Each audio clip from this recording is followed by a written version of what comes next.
राष्ट्रीय आय। ध्यान से समझने का प्रयास करो। राष्ट्र मतलब होता है नेशनल, मतलब देश, कोई भी राष्ट्र, ठीक है। और उस राष्ट्र की आय, उसकी इनकम को हम लोग बोलते हैं राष्ट्रीय आय। क्या बोलते हैं? राष्ट्रीय आय। किसी भी देश की कुल आय, किसी भी देश की कुल आय को हम लोग कहते हैं राष्ट्रीय आय। समझ में आ रहा है? किसी भी देश की कुल आय को क्या कहते हैं? राष्ट्रीय आय। जैसे हम मान लो पूछेंगे कि परवीन का घर में, मान लो पूछेंगे परवीन का घर का राष्ट्रीय आय क्या है, परवीन का घर का आय क्या है, तो सब परिवार जितना मिलकर कमाता है सबको जोड़ देंगे तो तुम्हारा राष्ट्रीय आय नहीं निकल जाएगा घर पे? निकल जाएगा कि नहीं?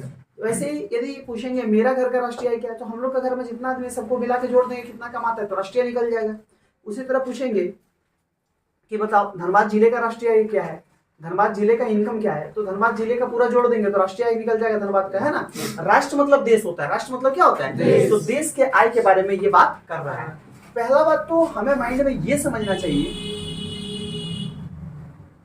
आय क्या होता है। एनसीईआरटी पढ़ के आया है। श्रम के बदले यदि श्रम, कोई भी काम करेंगे, पहले बताएं श्रम में काम होता है, क्या होता है? काम। तो कहीं भी काम करेंगे तो या तो हम लोग को धन मिलेगा या तो कोई वस्तु मिलेगा। धन भी मिल सकता है, वस्तु भी मिल सकता है, मिल सकता है कि नहीं? मान लीजिए जैसे खेत में काम करता है, जाके गांव का खेत में, तो खेत में काम करेगा और लोग काम करता है, तो काम करने के बाद वहाँ क्या डिसाइड होता है कि तुम मेरा खेत जोतो, मेरा खेत रो। यदि धन या वस्तु मिले, क्या मिले? धन या वस्तु, तो उसको आय बोलेंगे। जैसे मान लेते हैं कि हम यहाँ काम कर रहे हैं, तो काम कर रहे हैं तो हमको क्या मिल रहा है? धन मिल रहा है, पैसा मिल रहा है। कौन दे रहा है? अरे भाई साहब बोल रहे हैं हम लोग।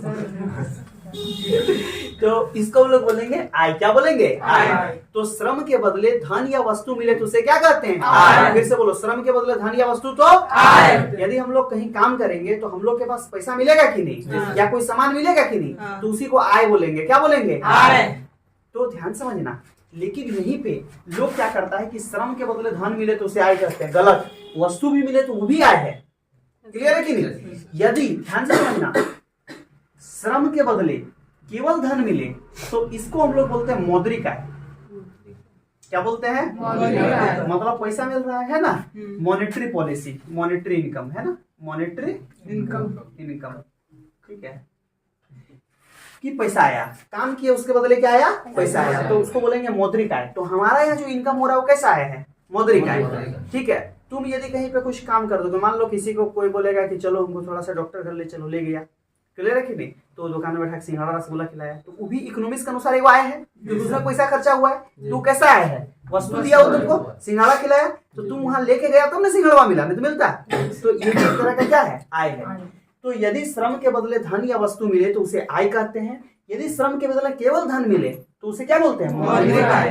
क्लियर है? मान लो तुम दुकान है, तुम्हारा दुकान में सामान बेच रहा है, तो तुम काम कर रहा है कि नहीं, बहुत हालत खराब हो जाता है ना कभी, और गुस्सा कब आता है जब लोग उधारी ले जाता है, लिखता है कि नहीं, डुबा देगा उधारी, अच्छा दुकान को बर्बाद कर दिया उधारी, है ना। उधारी आदमी जब लेना शुरू करेगा तो अच्छा दुकान को क्या कर देता है? बर्बाद कर देता है। तो उधारी लेंगे, दे देंगे, भाग जाएंगे, थोड़े दे देंगे ना। तो तुम बोलेगा दे तो देगा, ठीक है, लेकिन तुम देगा 4 महीना 5 महीना बाद, तो मेरा प्रोसेस कैसे चलेगा? क्लियर है कि नहीं? कुछ आदमी तो ले भी नहीं पाया होगा, तो वो नहीं करेगा, उसको मतलब लिख दो, एनपीएम चढ़ा दो। बैंक में पढ़ाएंगे आगे जाके एनपीए, कि वो अब काम नहीं कर रहा है, नॉन परफॉर्मिंग एसेट चला दो और उसको साइन कर दो, ही पैसा आपका दियो नहीं मिलेगा। बैंक जब लोन देता है तो बहुत आदमी लोन तो नहीं चुकाता, देखता है कि नहीं, तो बैंक उसको एनपीए लिख देता है। क्या लिख देता है? तुम कर देखना, इंडियन बैंक सामने है, बैंक में जाना कभी और साइड तरफ ताकना, तो दीवार में खोदू मारा होगा एक, वहां लिखा होगा खराब ग्राहक। याद रखना, यदि मौद्रिक आय में जो हम कमा लिए, ध्यान समझना, हम जितना कमा लिए, क्या उतना कमाने के बाद सारा पैसा हमारे पास रहता है? कमाया हुआ सारा पैसा क्या होता है? उसमें से टैक्स लगता है। पहले सरकार उसमें से टैक्स लेती है। क्या लेती है? टैक्स लेती है। जैसे मान लो टैक्स का स्लेब तुम लोग को पढ़ाएंगे, ठीक है, मान लो एक फिक्स स्लेब है कि इतना से ज्यादा जो कमाएगा सबको टैक्स लगेगा, किसी पे 5% है, किसी पे 10%, ऐसे करके सपोज दैट मान के चलते हैं कि तुम्हारा महीना इनकम 1 लाख है, मान लेते हैं, कितना है? 1 लाख। 1 लाख तुम्हारा महीना इनकम है और तुम्हारा 1 लाख पे मान लेते हैं टैक्स 5% लग रहा है। कितना लग रहा है? 5%। मान लिया, तो 1 लाख का 5% कितना? 5000 हो गया। तो 5000 तुमको किसको देना पड़ेगा? सरकार को। 1 लाख में से जब हम लोग 5000 दे देंगे सरकार को, 5000, तो हमारे पास बचेगा 95,000, ये तो बचेगा। तो ये 95,000 जो बचा, इसी को हम लोग बोलते हैं प्रयोज्य आय। क्या बोलते हैं? प्रयोज्य आय। तो कभी भी कहीं भी तुमको प्रयोज्य आय लिखा हुआ मिले तो समझ जाना कि जो पैसा कमाया है उसमें से टैक्स दे दिया है, बाकी बचा हुआ पैसा बात कर रहा है। क्लियर है कि नहीं? अब मान लो जैसे तुम दुकान चलाता है तो सर्टिफिकेट लिया होगा, तो तुम दुकान से जो इनकम आता है उस इनकम में क्या करता है? सरकार को देता होगा टैक्स, और सरकार को टैक्स देख के जो तुम्हारे पास पैसा बचेगा उसको क्या बोलेंगे? प्रयोज्य। क्या बोलेंगे? कोई कंफ्यूजन समझ में आ रहा है? यदि काम के बदले पैसा मिले तो उसको क्या बोलेंगे?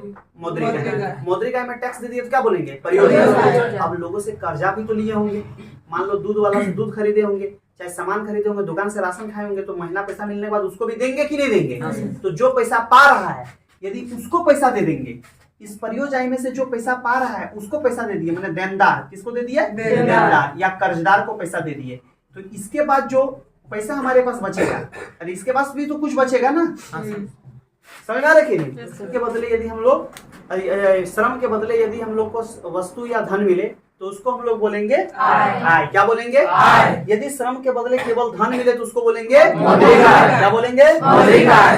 यदि पैसा हम लोग जो टैक्स दे दिए मौद्रिक आय में से टैक्स को घटा देंगे तो बचेगा प्रयोज्य आय, और प्रयोज्य आय में देनदार या कर्जदार को भी दे देंगे तो हमारे पास बचेगा वास्तविक आय, जो हमारे पास रियल जो कमाते हैं यही पैसा रहता है, वास्तविक आय। क्लियर है कि नहीं? क्या बचेगा? वास्तविक आय, रियल इनकम। तो तीन चीज समझ में आया? तो क्या जो हम कमाते हैं वो हमारे पास रियल इनकम है? नहीं। जो हम कमाते हैं उसमें से पहले टैक्स कटेगा, टैक्स कटेगा तो जो बचेगा उसको बोलेंगे प्रयोज्य आय। क्या बोलेंगे? प्रयोज्य आय। उस प्रयोज्य आय में से जो पा रहा है उसको दे देंगे तो जो बचेगा वो है वास्तविक आय। क्लियर है कि नहीं? मान लेते हैं हम 1 लाख कमा रहे हैं, कितना कमा रहे हैं? 1 लाख में 5% टैक्स लगा, कितना परसेंट? 5%। 1 लाख का 5% 5,000 होता है, सॉल्व करेगा तो निकलेगा।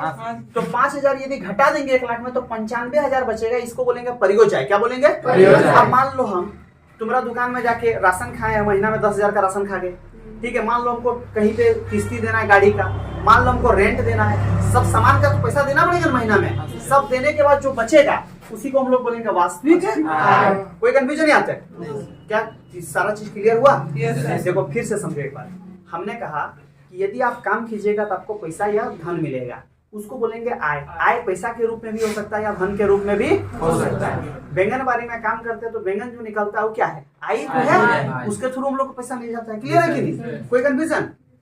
तो हम लोग जब कहीं काम करेंगे तो या तो आय होगा, किस फॉर्मेट में होगा? या तो पैसा के रूप में या तो वस्तु के रूप में। यदि पैसा के रूप में आय हुआ तो उसको मौद्रिक आय बोलेंगे, यदि सरकार को टैक्स दे दिए तो उसको प्रयोज्य आय बोलेंगे। क्लियर है कि नहीं? और यदि जो पा रहा है उसको दे दिए तो क्या बोलेंगे? वास्तविक आय। क्या बोलेंगे? फिर से बोलो, वास्तविक आय। क्या सबको क्लियर है? क्या कमाई रहेगा, चाहे तुम कितना भी तरह का तुम कमा लो, ठीक है। देश का टोटल कमाई, देश का टोटल कमाई, जितना भी तरह का कमाई रहेगा, चाहे तुम निगम कर हो, ठीक है, चाहे तुम जाके प्राइवेट में कमा ले, ठीक है, चाहे गवर्नमेंट में कमा ले, यदि सबको जोड़ देंगे तो निकलेगा राष्ट्रीय आय। क्या निकलेगा? राष्ट्रीय आय। देश का जितना पैसा होगा सबको क्या बोलेंगे? राष्ट्रीय आय। देश की कमाई को क्या बोलते हैं? राष्ट्रीय आय। क्लियर है कि नहीं? या जितना भी यहाँ का नागरिक है सबके द्वारा जितना भी कमाया जाता है, मतलब उत्पादित वस्तु और सेवा के कुल योग को क्या करते हैं? कुल को राष्ट्रीय आय कहते हैं। मतलब जितना भी कमाया जाता है उसके योग को क्या बोलते हैं? राष्ट्रीय आय। कोई कंफ्यूजन यहाँ तक?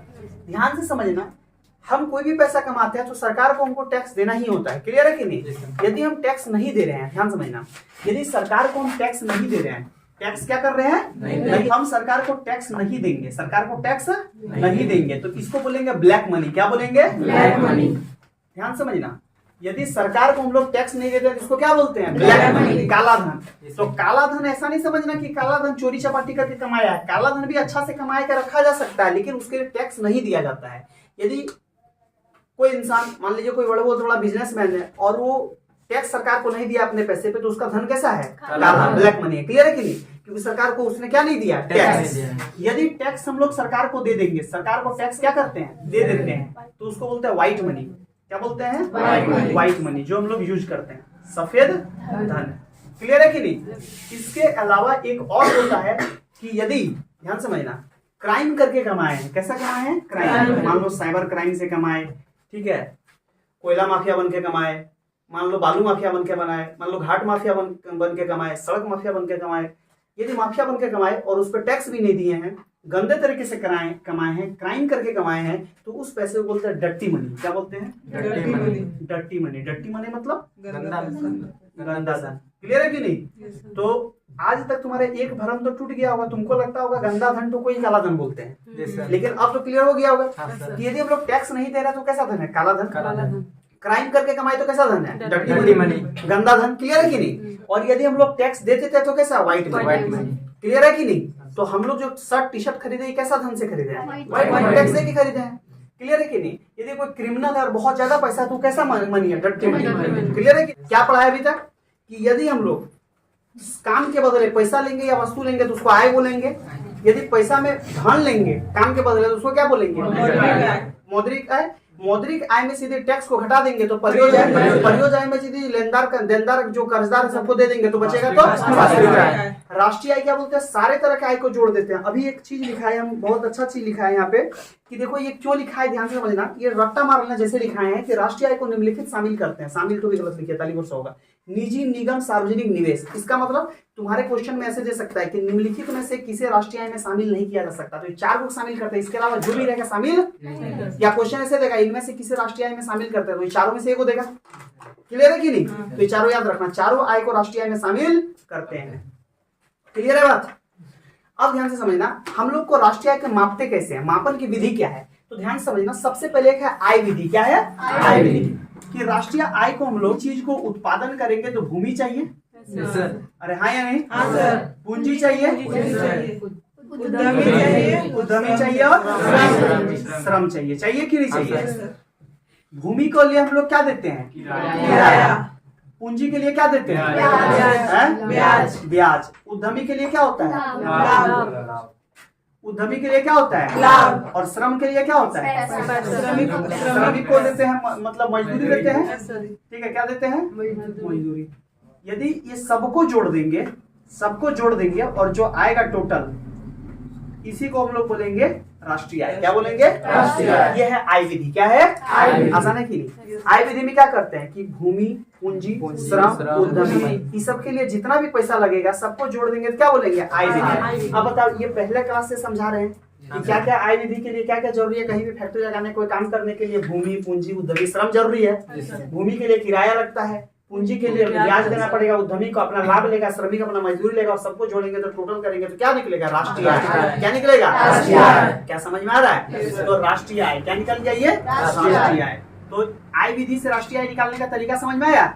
यदि तुमको इसको लिखना रहेगा तो कैसे लिखोगे? आय विधि यह एक राष्ट्रीय विधि है। यह एक राष्ट्रीय आय ज्ञात करने की विधि है जिसमें भूमि पर लगा किराया, पूंजी के लिए, ठीक है, पूंजी के लिए लगाया गया ब्याज, और उद्यमी को द्वारा प्राप्त किया गया लाभ तथा श्रमिक को दिया गया मजदूरी, सभी को जोड़ देने, सभी के मूल्य को जोड़ देने से जो कुल मूल्य प्राप्त होता है उसे राष्ट्रीय आय कहते हैं। फिर ऐसे नीचे बना दो, हो गया राष्ट्रीय आय तरीका। क्लियर है कि नहीं? इसके बाद एक होता है उत्पादन विधि। क्या होता है? उत्पादन विधि। क्या तुम लोग उत्पादन विधि पढ़ा था? तुम लोग उत्पादन विधि क्या पढ़ा है? अरे हाँ या नहीं? नहीं पढ़ा है? कौन बोला नहीं? रिवीजन किया था कल? सच बताना, सच, एकदम सच बोलना, हम झूठ पसंद नहीं करते। नहीं किया रिवीजन? रिवीजन किया है? अरे रिवीजन किया है तुम? नहीं किया। करता तो तुमको पता था। उत्पादन हम बताए थे कि यदि हमारे पास जो उत्पादन होगा उसको एनएनपी बोलते हैं। जीएनपी बोलते थे, जीएनपी में टूटा फूटा वस्तु को बाहर कर दिया, बचा एनएनपी। और उत्पादन बोल रहा है, उत्पादन, तो उत्पादन मतलब क्या? इस चारों ही लिखते थे वहां पे, और लिखते थे फैक्टर कॉस्ट। याद है? तो एनएनपी ऑफ फैक्टर कॉस्ट किस पे निकालेंगे? Factor cost. एनएनपी ऑफ कैसे निकलता है एनएनपी ऑफ फैक्टर कॉस्ट? तो सबके बताए थे कि एनएनपी किस पे? मार्केट प्राइस पे। और मार्केट प्राइस पे क्या घटाना है? टैक्स को। और क्या जोड़ देना है? सब्सिडी को। बताए थे कि नहीं बताए थे? अरे हाँ या नहीं? सब्सिडी को जोड़ना है। सब्सिडी को जोड़ना नहीं समझे? जीएनपी वहां पे बताए थे, ध्यान समझना। लेकिन जीएनपी में भी बोले थे कि जीएनपी में यदि मूल्य ह्रास को घटाते तो एनएनपी बचता है। एनएनपी फैक्टर कॉस्ट में कब निकलेगा? तुमको बताया था कि मार्केट प्राइस ज्यादा होता है। मार्केट प्राइस ज्यादा कैसे हुआ? क्योंकि सरकार टैक्स लगाई थी, तो टैक्स को घटा देंगे। टैक्स को क्या करेंगे? और सब्सिडी को जोड़ देंगे, क्योंकि सब्सिडी के थ्रू सरकार क्या करती है, सस्ता करती है, तो हमको एनएनपी फैक्टर कॉस्ट पे निकल जाएगा कि नहीं, तो इससे हमको नेशनल इनकम निकल जाएगा। क्या निकल जाएगा? तो एक तरीका ये है राष्ट्रीय आय निकालने का। कोई कंफ्यूजन समझ में नहीं आ रहा है? सबको आ रहा है? किसको नहीं आया हाथ तक? और तुमको इसको नहीं आया, और किसी को ऐसा कि नहीं आया? तुमको तो नहीं आएगा। हम ये वाला 4 दिन से पढ़ा, तुम चारों वीडियो देखो, फिर समझ में नहीं आएगा, फिर बताएंगे। क्लियर है कि नहीं? फिर भी अभी समझाने का प्रयास कर रहे हैं। बाकी समझ में आ रहा है जो बोल रहे हैं? उर्दू तो नहीं लग रहा होगा? अरे बीच क्लास में आने से क्या होता है कि पहले का जो लॉजिक सब लागू होता है वो सब नहीं सब हो गए। गलत बोल रहे हैं क्या? जैसे ये लोग आए थे इंडियन मैप में मध्य प्रदेश में, परेशानी हुआ था कि नहीं? फिर भी धीरे धीरे आ गया लाइन पे, तुम भी आ जाएगा। ठीक है, उसको लगा दो, अरे उसको लगा दो। देखो, तो सबसे पहले हम बात क्या की है कि उत्पादन विधि से हम कैसे निकालेंगे राष्ट्रीय आय। तो उत्पादन विधि बोलते हैं, फैक्टर कॉस्ट वहां लगता है, लागत मूल्य बताए थे उस टाइम पे। तो एनएनपी क्यों लगाए? क्योंकि देखो उत्पादन विधि से राष्ट्रीय आय निकाल रहे हैं, तो कुछ सामान बनाएंगे उसमें कुछ टूट फूट भी जाएगा, तो टूट फूट सामान तो बिकेगा क्या? उसका पैसा मिलेगा क्या? नहीं मिलेगा। मान लो सपोज तुमको एग्जाम्पल देते हैं, तुम यदि अपना दुकान में लाया 50 किलो आलू खरीद के बेचने के लिए, उसमें से 5 किलो बचा हुआ निकल गया, कोई ग्राहक लेगा?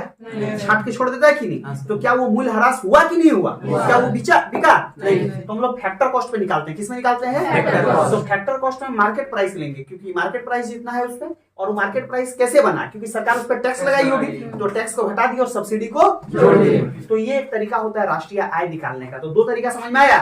एक तरीका था आय विधि और दूसरा क्या था? फिर से बोलो, एक था आय विधि, दूसरा उत्पादन विधि। एक था आय विधि, दूसरा उत्पादन विधि। एक भोग विधि भी बोलते हैं। क्या बोलते हैं? ये तुम लोग का पढ़ाए हैं कि नहीं पढ़ाए? भोग विधि पढ़ाए कि नहीं पढ़ाए? बोलो। तो बताओ क्या होगा इसका मतलब? टोटल उपभोग किया गया वस्तु को जोड़ेंगे। तो मान लो नेशनल इनकम हम कल पढ़ाए थे, एग्रीगेट डिमांड, और जितना मांगेंगे उतना तो उपभोग होगा।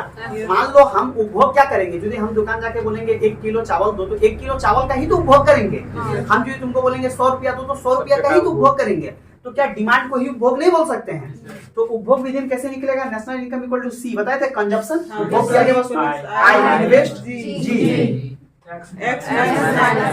कितना आसान है, समझ आ रहा है कि नहीं? तो क्या उपभोग विधि भी क्लियर हो गया?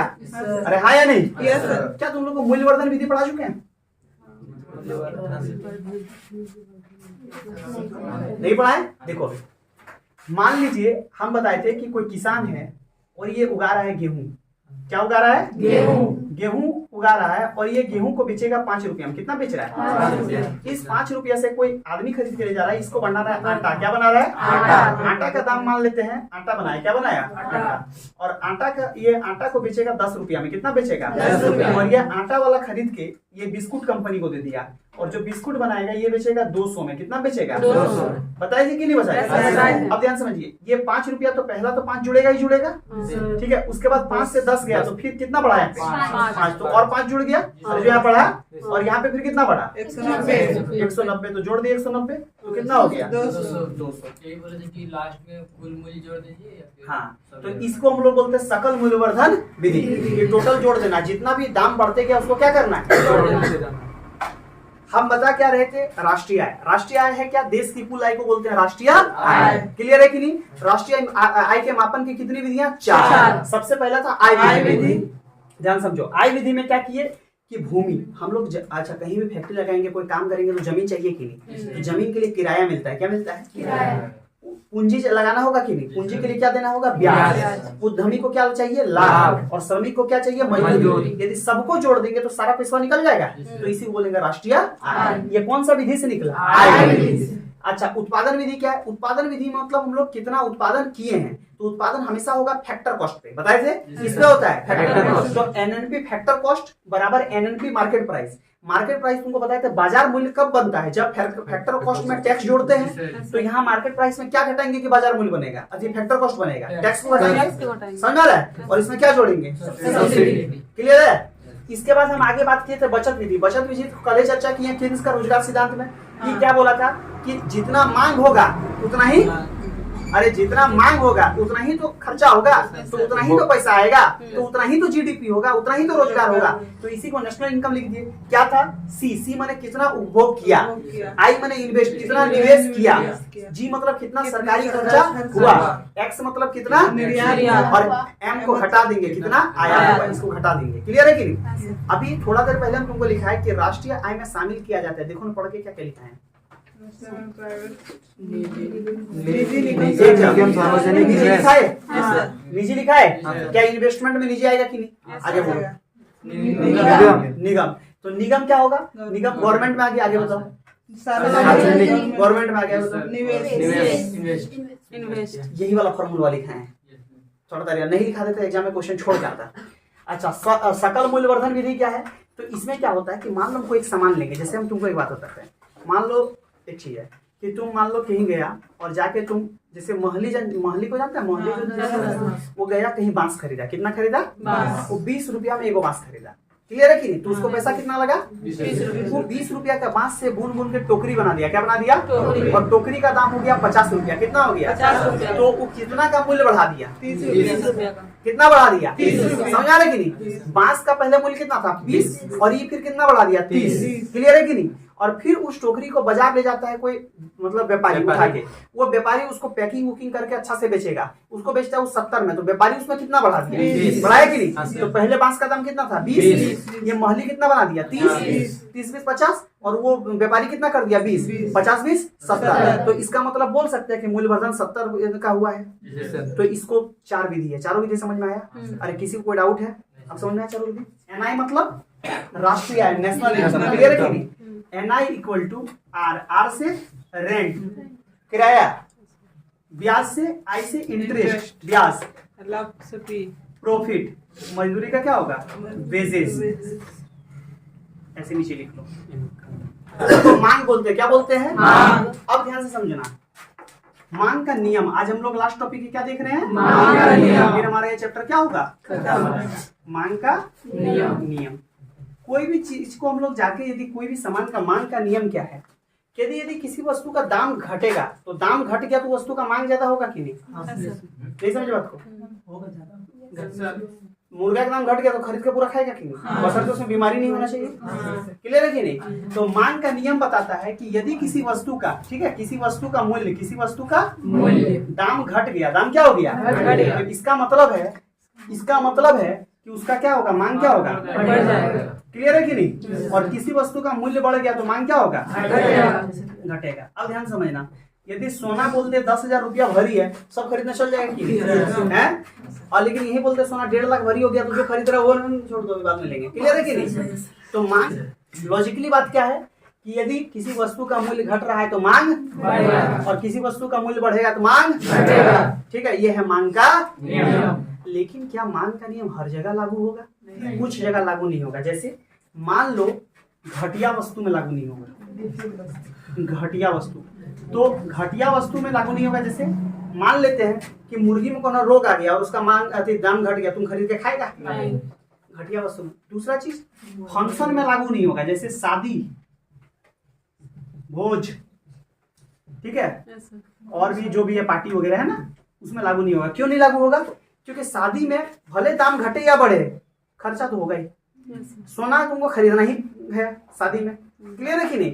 तो कुछ चीजों में, जैसे तुमको बताते हैं, मान लेते हैं कि मछली सस्ता हो गया अभी, लेकिन पता चला कि मछली मर रहा है, उसमें रोग आ रहा है, क्या मछली खरीदेगा? नहीं खरीदेगा। तो ऐसा कभी कभी होता है कि नहीं होता है? मान लो बकरा में रोग आ गया, बकरा सस्ता हो गया, आदमी खरीदेगा? नहीं खरीदेगा। तो घटिया वस्तु को बोलते हैं गिफिन। क्या बोलते हैं? गिफिन। घटिया वस्तु का क्या बोलते हैं? गिफिन। तो दुनिया में बहुत सारा गिफिन वस्तु है, या तो मांग क्या हो गया? और किसी वस्तु का दाम बढ़ गया तो मांग क्या हो गया?